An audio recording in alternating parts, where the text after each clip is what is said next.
Assalamualaikum warahmatullahi wabarakatuh. Perkenalkan, nama saya Muhammad Fudel dari Prodi S1. Di sini saya akan mempresentasikan hasil kerja kelompok kami. Yang pertama, tentang anatomi hati. Hati adalah besar yang terletak bagian atas cavum abdominis, di bawah diafragma, di kedua kuadran atas, yang sebagian besar terdapat pada sebelah kanan. Beratnya 1.500 gram atau 2,5% dari berat badan orang dewasa normal. Pada kondisi hidup berwarna merah tua, kaya akan persediaan darah. Hati terbagi menjadi lobus kiri dan lobus kanan yang dipisahkan oleh ligamentum falciforme. Lobus kanan hati lebih besar dari lobus kiri dan mempunyai 3 bagian utama, yaitu lobus kanan atas, lobus condatus, dan lobus quadratus. Selanjutnya, hati disuplai oleh 2 pembuluh darah. Yang pertama itu vena porta hepatica yang berasal dari lambung dan usus yang kaya zat gizi atau nutrien seperti asam amino, monosakarida, dan vitamin larut dalam air dan mineral. Yang kedua, arteri hepatica merupakan cabang dari arteri qualica yang kaya oksigen. Contohnya itu kayak gini. Yang pertama, cabang-cabang pembuluh darah vena porta hepatica. Arteri hepatica mengalirkan darahnya ke sinusoid. Kedua, hematosit menyerap nutrien, oksigen, dan zat racun dari darah sinusoid. Yang ketiga, di dalam hematosit, zat racun akan dinetralkan, sedangkan nutrien, oksigen, dan zat racun dari darah sinusoid. Yang terakhir, di dalam hematosit, zat racun akan dinetralkan, sedangkan nutrien akan ditimbun atau dibentuk zat baru, di mana zat tersebut akan disekresikan ke peredaran darah tubuh. Berikutnya, ini adalah contoh gambar letak organ hati dalam tubuh dan bagiannya. Selanjutnya, di slide ke-6 tentang fisiologi hati. Berikut fungsi utama hati. Yang pertama, metabolisme protein, lemak, dan karbohidrat bergantung kepada kebutuhan tubuh. Ketiganya dapat saling dibentuk. Yang kedua, tempat penyimpanan berbagai zat seperti mineral, contohnya Cu dan Fe. Selanjutnya, vitamin yang larut dalam lemak, vitamin A, D, E, dan K. Glikogen dan berbagai racun tidak dapat dikeluarkan dari tubuh, misal pestisida dan lain-lain. Yang ketiga, pemecahan senyawa racun, inaktivasi, di mana hati melakukan inaktivasi hormon dan detoksifikasi toksin dan obat. Yang keempat, fagositosis, mikroorganisme, eritrosit dan leukosit yang sudah tua atau rusak. Yang kelima atau terakhir, yaitu sekresi dengan memproduksi empedu yang berperan dalam emulsifikasi dan absorpsi lemak. Selain itu, hati juga membantu fungsi ginjal dengan detoksifikasi dan menghasilkan amonia, urea, serta asam urat dengan memanfaatkan nitrogen dari asam amino. Untuk slide selanjutnya akan dijelaskan oleh teman saya. Terima kasih. Assalamualaikum warahmatullahi wabarakatuh. Saya Majida Amina. Di sini saya akan menjelaskan sedikit tentang pemeriksaan pada hati. Pemeriksaan pada hati terdapat 4 cara, yaitu yang pertama ada inspeksi, kedua ada palpasi, ketiga ada perkusi, dan yang terakhir yang keempat ada auskultasi. Oke, yang pertama kita akan membahas tentang inspeksi. Inspeksi itu pemeriksaan hati dimulai dari sisi kanan pasien. Selanjutnya pasien berbaring dengan keadaan terlentang. Yang perlu kita perhatikan, pertama ada perhatikan bentuk perut pasien. Kalau yang normalnya itu berbentuk simetris, dan kalau yang abnormal membesar dan melebar. Yang kedua, selanjutnya kita perhatikan Perhatikan umbilikus atau adanya tanda radang dan hernia atau tidak pada pasien tersebut. Dan yang ketiga, kita harus lihat kulit pasien untuk tanda-tanda penyakit hati. Seperti contohnya ada palmar erythema atau penyakit yang kemerahan pada telapak tangan, terutama pada pangkal ibu jari dan jari kelingking disebut erythema palmaris. Ya, hal ini sering dikaitkan dengan gagal hati kronis dan karenanya juga disebut telapak hati, meskipun bukan merupakan tanda yang khas. Oke, selanjutnya ada penyakit kulit pasien itu ada xanthomatosis. Hal ini ditandai dengan akumulasi lipid berbentuk kecil berwarna kuning benjolan datar yang disebut xanthomas di bawah kulit. Benjolan tersebut diamati terutama pada jari-jari, siku, lutut, dan sendi lainnya, serta pada tangan dan kaki. Hal ini dapat terjadi dalam kasus metabolisme lipid yang berubah karena kerusakan hati biasanya. Yang selanjutnya penyakitnya ada terdapat caput medusa. Ya, portal hipertensi menyebabkan pelebaran pembuluh darah paraumbilikalis yang hadir di dekat pusar. Akibatnya, pembuluh darah yang dinyatakan nyaris tak terlihat melalui permukaan kulit menjadi sangat menonjol dan terlihat membesar dan membengkak. Mereka itu muncul seperti struktur tubular biru memancar dari pusar dalam pola yang menyerupai ular medusa. Oleh karenanya, namanya itu disebut caput medusa atau kepala medusa. Selanjutnya, penyakit yang berikutnya ada spider nevi atau spider angioma, pembuluh darah laba-laba atau spider nevus ditandai dengan pelebaran pembuluh darah dekat permukaan kulit. Tampaknya seperti lesi yang titik merah pusat dan memancar ekstensi merah yang menyerupai jaring laba-laba. Hal ini sering diamati pada leher, wajah, lengan, dan bagian atas badan. Kehadiran lebih dari 5 spider nevi dianggap menjadi tanda gagal hati. Selanjutnya penyakit berikutnya terdapat penyakit ascites. Ya, hal ini mengacu pada penumpukan cairan dalam rongga peritoneal dan merupakan hasil dari tekanan darah rendah, albumin, dan meningkat pada pembuluh darah dari hati atau hipertensi portal. Tahap awal penumpukan cairan mungkin asimptomatik, tetapi sebagai akumulasi bertambah satu mungkin mengalami kembung dan sakit perut. Penumpukan yang berlebihan menyebabkan distensi perut dan sesak napas. Yang selanjutnya ada palpasi.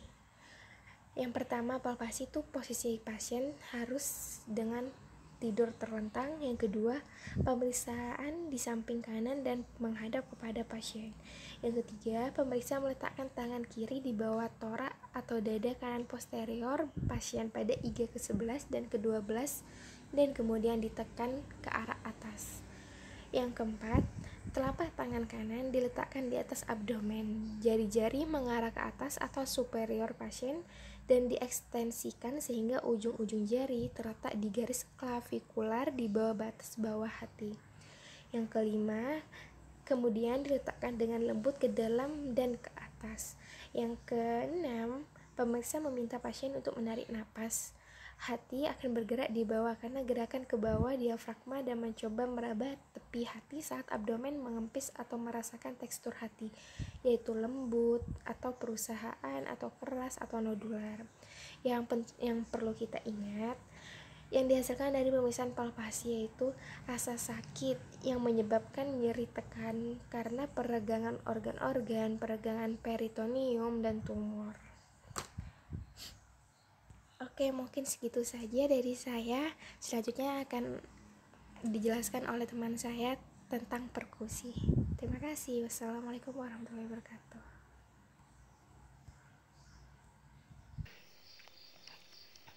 Perkusi. Hati apabila dilakukan perkusi akan menimbulkan suara yang peka karena konsistensi hepar yang keras. Untuk batas kanan hati, perkusi dilakukan pada linea midclavicula dextra. Untuk batas atas kanan atas hati dilakukan perkusi dari setengah os klavikula ke kaudal, sehingga akan memunculkan suara sonor pada paru hingga didapatkan suara pekak yang dihasilkan oleh hepar. Sedangkan batas bawah hati, perkusi dilakukan pada sias ke kranial, sehingga akan didapatkan suara timpani pada abdomen hingga didapatkan suara pekak oleh hepar. Lalu kita ukur. Ukuran dari hati pasien dari batas kanan atas hati sampai batas kanan bawah hepar, normalnya liver span, jarak redup oleh karena adanya hati berkisar antara 6-12 cm. Dapat dikatakan terjadi hepatomegali atau pembesaran hepar bila batas atas didapatkan naik 1 ICS pada ICS 4 dan batas bawah turun lebih 2 cm di bawah arcus costae atau jarak redup lebih 12 cm. Sedangkan untuk batas kiri hati dilakukan pada linea midsternalis. Untuk batas kiri atas hati bisa ditarik garis langsung dari batas kanan atas hati ke medial. Untuk batas kiri bawah hati dapat dilakukan perkusi dari umbilikus ke kranial. Akan didapatkan suara timpani pada abdomen dan pekak oleh karena adanya hati. Yang keenam, batas normal liver span pada lobus kiri hepar yaitu berkisar sekitar 4-8 cm. Dapat dikatakan terjadi hepatomegali bila didapatkan batas kiri bawah hepar lebih 2 cm di bawah processus xiphoideus atau liver span lebih 8 cm. Selanjutnya, auskultasi. Mendengarkan jika adanya burit hati atau vena berdengung. Abdominal venous hum. Abdomen dengan hati-hati diperiksa untuk kehadiran vena superficial, melebar atau caput medusa. Varises memancar dari umbilikus. Jika ada, ini ringan teraba untuk kehadiran sensasi. Jika sensasi hadir, hum vena hadir. Hum ini dapat didengarkan dengan menggunakan tekanan ringan dengan bel atau diafragma stetoskop. Jika terdeteksi, hum dapat dilenyapkan dengan meningkatkan tekanan stetoskop atau dengan menekan vena dengan tangan bebas. Dengung vena perut, seperti dengung vena leher rahim, menderu terus-menerus yang dapat diterjemahkan ke perut atau dapat menyebar ke dada.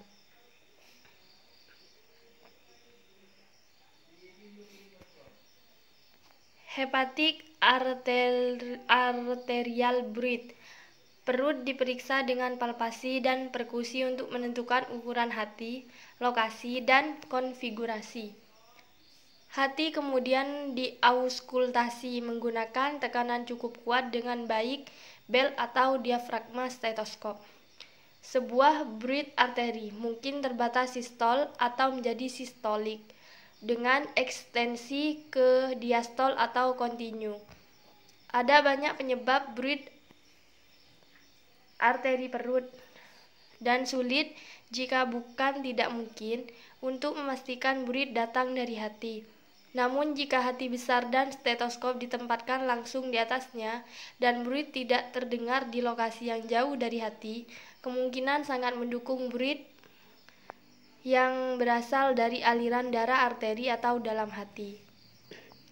Yang kedua, hepatic friction rub. Pasien diperiksa untuk ukuran, lokasi, dan konfigurasi hati. Tekanan ringan tangan saat memeriksa digunakan untuk merasakan sensasi atas hati yang berhubungan dengan pernapasan. Jika terasa, maka friction rub akan didengar. Tapi rub lebih sering didengar dan tidak terasa. Sebuah friction rub, hati terdengar dekat dengan telinga dan sangat mirip dengan suara yang dihasilkan oleh menggosok paksa jempol dan telunjuk bersama-sama dekat dengan telinga. Jika rub sedang diproduksi oleh gerakan hati, rub biasanya akan terbatas pada perut dan tidak akan menyebar ke dada. Demikian rub, gesekan yang disebabkan oleh pergerakan pleura tidak akan terdengar di hati. Kesimpulannya, hati adalah organ yang terbesar yang terletak bagian atas cavum abdominis, di bawah diafragma, di kedua sisi kuadran atas, yang sebagian besar terdapat pada sebelah kanan. Hati terbagi menjadi lobus kiri dan lobus kanan, yang dipisahkan oleh ligamentum falciforme. Fisiologi hati. Metabolisme protein sebagai penyimpanan berbagai zat dan pemecahan senyawa racun atau detoksifikasi. Fagositosis mikroorganisme, eritrosit, dan leukosit yang sudah tua atau rusak, serta sekresi. Pemeriksaan pada hati ada 4 macam, yaitu inspeksi, yang kedua palpasi, yang ketiga perkusi, dan yang terakhir auskultasi.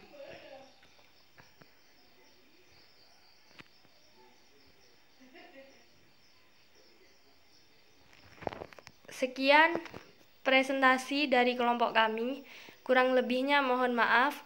Wabillahi taufiq wal hidayah. Wassalamualaikum warahmatullahi wabarakatuh.